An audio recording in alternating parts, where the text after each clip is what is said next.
Assalamualaikum warahmatullahi wabarakatuh. Perkenalkan, nama saya Arif Prasetyo, ini 2200 140 Di sini saya akan menjawab pertanyaan dari nomor 1 sampai nomor 4. Untuk jawaban nomor 1 adalah uh, pertanyaan ini menyentuh pentingnya dalam era modern, yakni bagaimana umat Islam menyikapi perkembangan teknologi, khususnya kecerdasan buatan AI agar tetap berjalan dengan nilai-nilai Islam, terutama akidah dan syariah. Untuk menjawabnya, kita bisa menggunakan pendekatan paradigma Islam dalam mengembangkan teks yang menekankan bahwa segala bentuk pengembangan ilmu dan teknologi harus yang pertama berlandaskan tauhid, dua bermanfaat bagi manusia, tiga bertentangan dengan syariat hukum Islam, dan meningkatkan kemuliaan manusia sebagai khalifah di bumi.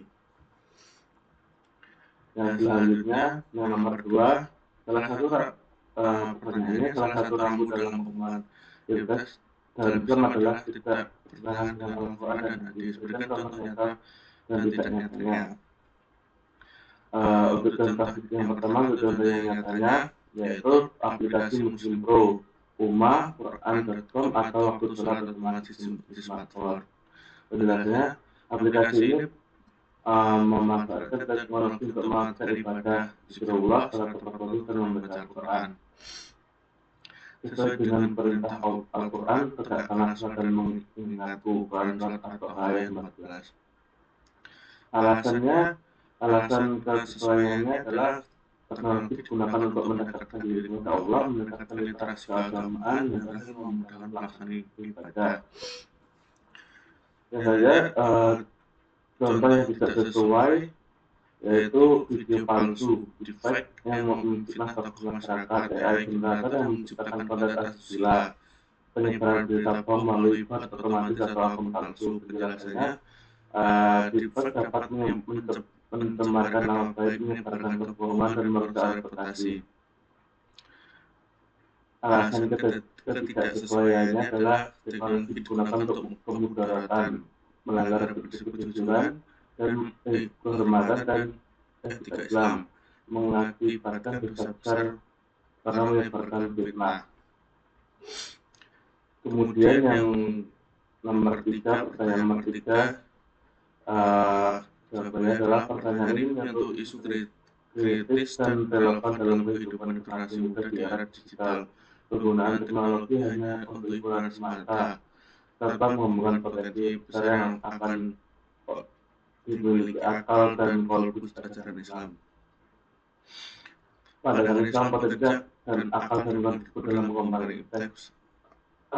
Pertama, akal adalah anugerah besar dari Allah yang membedakan manusia dari makhluk lain. Dengan akal, manusia bisa mengembangkan ilmu, teknologi, inovasi, dan kreativitas. Al-Quran berkali-kali menyeru afala taqilun.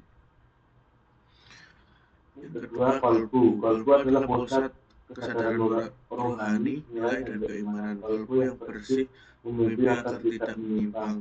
Al-Quran menyebutkan sesungguhnya bukan mata yang buta, tapi yang buta ialah hati yang ada di dalam dada. Quran surat Al-Hajj ayat 46.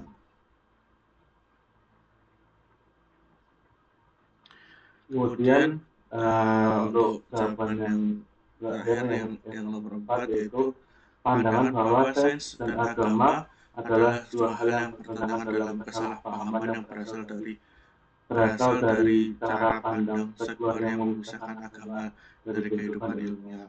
Padahal dalam Islam, khususnya dalam Al-Quran, ilmu, pengetahuan, dan teknologi justru sangat dianjurkan dan dianggap sebagai bagian dari ibadah dan refleksi tauhid. Ayat Al-Quran yang mendasari, katakanlah, apakah orang yang mengetahui dengan tidak mengetahui, Quran Zumar. Maknanya, ayat ini menegaskan bahwa orang yang berilmu memiliki kedudukan yang lebih tinggi dan pandangan Islam. Pengetahuan dalam Islam tidak terbatas pada ilmu agama saja, tetapi juga meliputi ilmu dalam alam semesta, kehidupan teknologi, Ini adalah bentuk penghargaan terhadap ilmu dan penelitian ilmiah sebagai cara mendekatkan diri kepada Allah. Kesimpulannya, Islam tidak pernah memusuhi sains, bahkan Al-Quran mendorong eksplorasi dan pengembangan iptek sebagai bagian dari intelektual. Ayat Quran Zumar ayat 9 adalah salah satu bukti orang berilmu ditinggikan derajatnya dan pengetahuan menjadi jembatan antara manusia dan pemahaman terhadap Tuhan. Menuntut ilmu adalah kewajiban setiap muslim. Hadis riwayat Ibnu Majah. Mungkin cukup sekian yang bisa saya sampaikan. Kurang lebihnya mohon maaf. Wassalamualaikum warahmatullahi wabarakatuh.